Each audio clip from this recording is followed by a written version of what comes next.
Pourquoi l'argent vous fuit? La loi invisible des familles riches, secret juif. La plupart des gens essaient de chasser l'argent comme si c'était un animal sauvage. Ils courent, ils se fatiguent, ils transpirent. Ils sacrifient leur nuit, leur week-end, leur santé et, à la fin de la journée, ils rentrent les mains vides. Ils recommencent le lendemain, puis le surlendemain, pendant des années, et ils se demandent pourquoi rien ne change. Tu fais ça, n'est-ce pas? Tu travailles plus que les autres. Tu cherches des opportunités partout.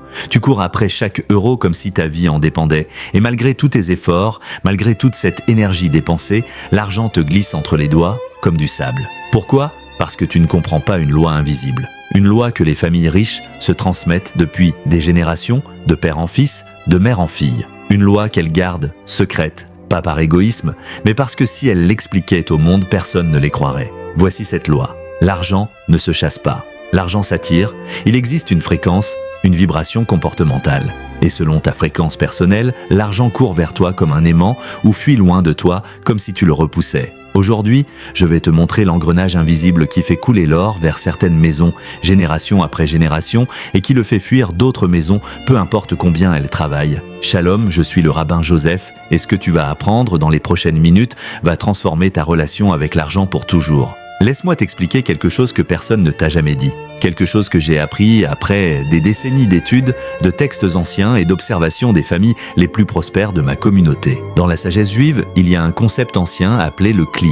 Ce mot signifie vase ou récipient en hébreu. Et ce concept contient tout le secret de la richesse et de la pauvreté. Imagine que l'univers veut te donner de l'argent. Imagine que les bénédictions sont prêtes à couler vers toi en ce moment même, comme une source infinie qui cherche un endroit où se déverser. L'abondance cherche une maison. Elle cherche quelqu'un qui peut la recevoir. Mais pour recevoir cette abondance, tu as besoin d'un vase. Ton vase, c'est toi. C'est ta mentalité, ton comportement quotidien, ton énergie. C'est la façon dont tu penses, dont tu parles, dont tu agis avec l'argent chaque jour. Et voici le problème que personne ne veut entendre. La plupart des gens ont un vase percé, avec des trous partout par lesquels tout s'échappe. Ou un vase sale, contaminé par des croyances toxiques. Ou pire encore, un vase complètement retourné, incapable de recevoir quoi que ce soit. Ces personnes le travaillent dur, elles méritent l'abondance, elles font tout ce qu'on leur dit de faire.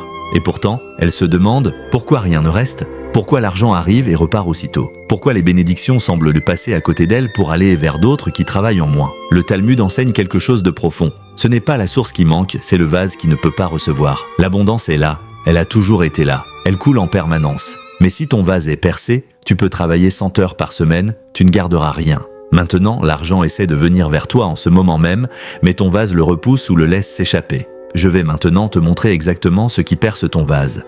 Les 3 comportements qui créent soit des trous par lesquels toute ta richesse s'échappe. Et ensuite, je te donnerai 3 étapes concrètes pour réparer ces trous définitivement. Erreur 1, la fréquence de la rareté, les plaintes. La première chose qui perce ton vase, et c'est la plus commune, c'est la posture de manque. Écoute bien cette question et réponds-toi honnêtement. Est-ce que tu te plains de l'argent? Est-ce que tu dis régulièrement que tout est trop cher, que tu n'as jamais assez, que les riches ont de la chance et pas toi? Que l'économie est mauvaise, que le gouvernement te vole, que c'est impossible de s'en sortir aujourd'hui? Sois honnête avec toi-même. Combien de fois cette semaine as-tu prononcé ce genre de phrase? Combien de fois as-tu pensé ce genre de pensée? Chaque plainte, chaque parole de manque, chaque pensée de pauvreté est un trou dans ton vase.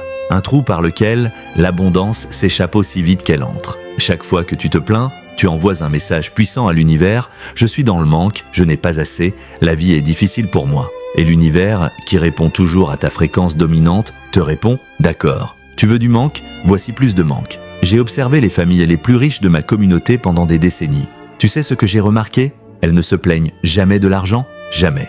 Même quand elles traversent des difficultés, même quand les affaires vont mal, elles parlent d'opportunités, de solutions, d'abondance à venir. Le sage enseigne que ta bouche est le robinet de ton vase. Si tu parles de manque, tu ouvres le robinet du manque. Si tu parles d'abondance, tu ouvres le robinet de l'abondance. Erreur 2. La mesquinerie, la main fermée. La deuxième chose qui perce ton vase, c'est la mesquinerie. Est-ce que tu es radin avec les autres? Est-ce que tu calcules chaque centime quand tu dois donner? Est-ce que tu laisses des pourboires ridicules? Est-ce que tu refuses d'aider quand tu pourrais le faire? La mesquinerie est un trou béant dans ton vase. Le Talmud dit « La main qui se ferme pour garder se ferme aussi pour recevoir ». Quand tu donnes avec joie, tu envoies un message clair « J'ai assez, je peux partager, l'argent coule vers moi ». Erreur 3, le mépris de ce que tu possèdes déjà. La troisième chose qui perce ton vase est plus subtile. Le mépris de ce que tu as déjà. Méprises-tu ton salaire actuel? As-tu honte de ce que tu gagnes? Ignores-tu les petites sommes? Le Talmud enseigne, celui qui méprise les petites sommes ne mérite pas les grandes. Les familles riches respectent chaque centime. Pas avec obsession, mais avec gratitude. Les 3 étapes pour réparer ton vasin. Le jeûne de plainte financière, 7 jours, 0 plainte sur l'argent pendant 7 jours. 2. Le geste de générosité quotidien, 30 jours, donner chaque jour, au moins une fois par semaine de l'argent. 3. Le rituel de gratitude financière, 21 jours, chaque soir, remercier pour 3 choses matérielles ou financières. L'argent ne se chasse pas, l'argent s'attire. Tu es un vase et ton vase peut être réparé. Le choix t'appartient.